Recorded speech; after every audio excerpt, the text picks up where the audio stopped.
আমার মতো কে কে আছেন যারা পাকোড়া খেতে খুবই পছন্দ করেন, আর যদি হয় চিকেন পাকোড়া তাহলে তো কোনো কথাই নেই। এই পাকোড়াটা অনেক দিন পর বানিয়েছি, তো ভাবলাম রেসিপিটা আপনাদের সাথে শেয়ার করি। এখানে প্রথমেই আমি 5টা আলু নিয়ে নিয়েছি, মাঝারি ছোট সাইজের মিশিয়ে।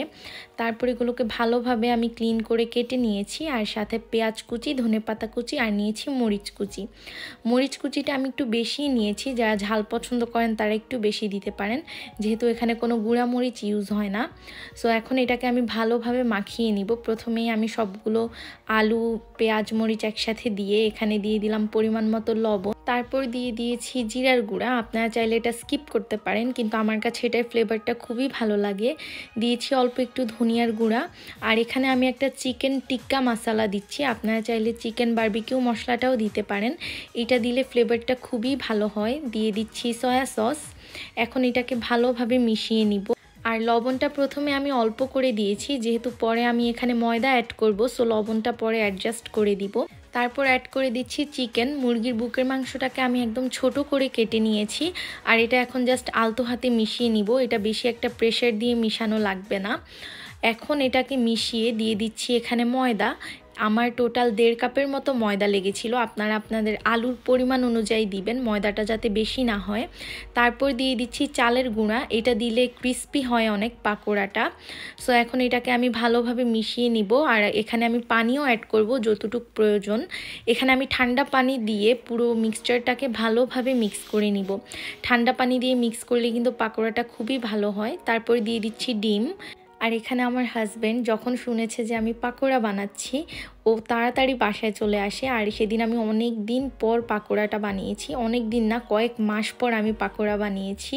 এখন তেলটা গরম হয়ে যাওয়ার পর আমি সবগুলো পাকোড়া ভেজে নিব।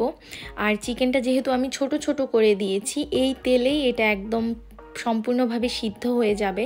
আর যেহেতু মুরগির বুকের মাংসটা খুব তাড়াতাড়ি সিদ্ধ হয়ে যায়, সো এটা বেশি একটা সময় লাগবে না। এই পাকোড়াটা আমার কি যে পছন্দ, একটা দুইটা খেলে আমার কখনোই পেট ভরে না।